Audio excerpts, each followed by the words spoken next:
Once upon a time in the recent future, a country went wrong. The country was called the Republic of Gilead. Ecological disasters ravaged the land, resulting in civil war, political turmoil, and widespread sterility. Only a very few women could still bear children. These women were called handmaids.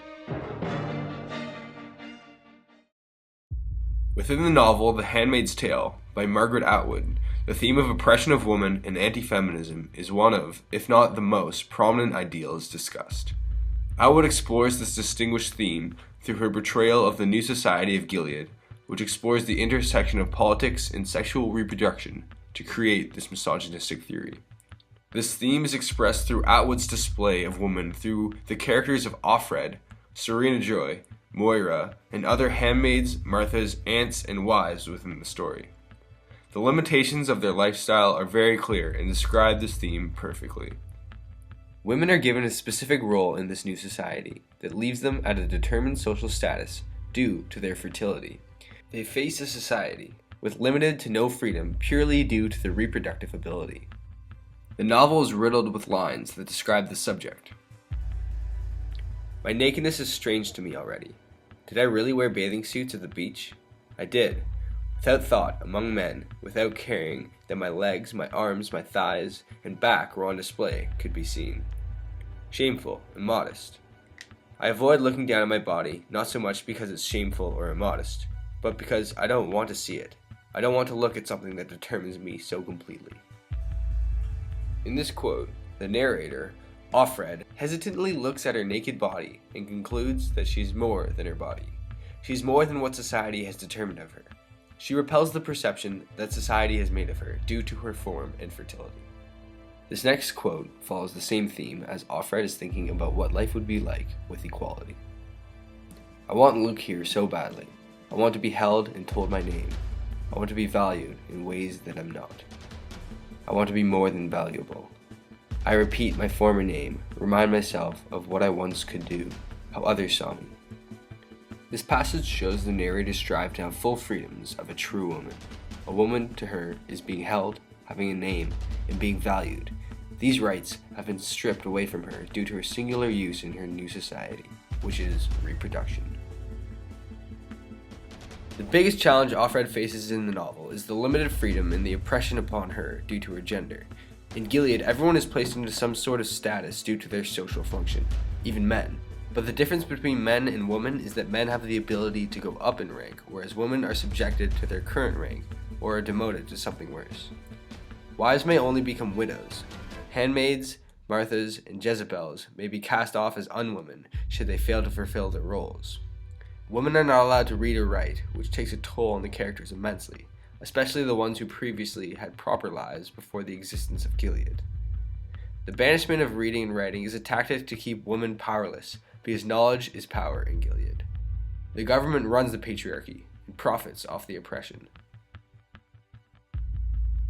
The reformation of the government in Gilead is a response to the plummet of birth rates. To fix this issue, the government takes full control of women's bodies and their ability to reproduce. The entire social system is based off the control of reproduction. Women are unable to own property, read, write, vote, or do anything independently.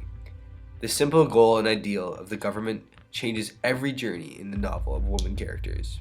For example, a simple instance in the novel is when Offred asks for lotion because she is unable to have it in this new government. To manage the issue, she would use butter.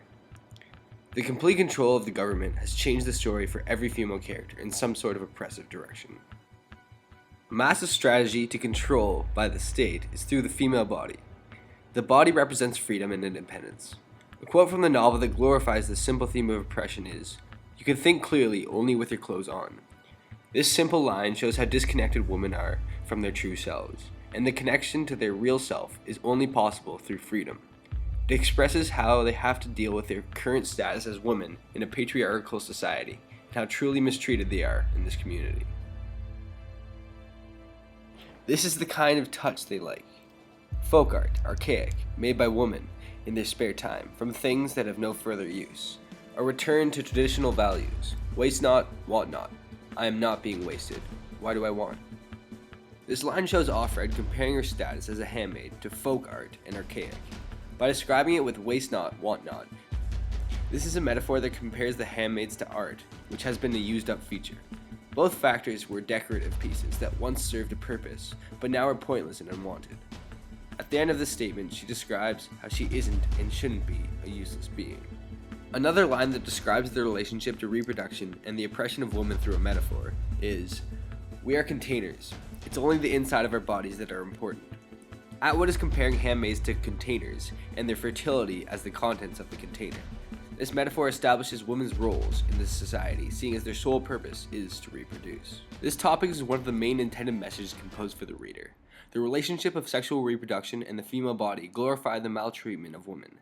So this message of the oppression of women is intended because it is a common sight in today's society.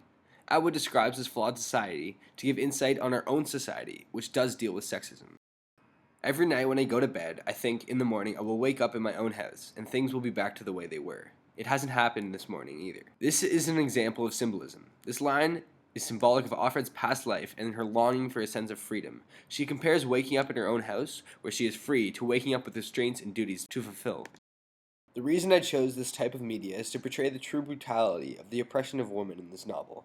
Seeing the visual aspects of the clips to describe the hardships they face and the reality of their situations provides effective expression of the true pain that women are exposed to.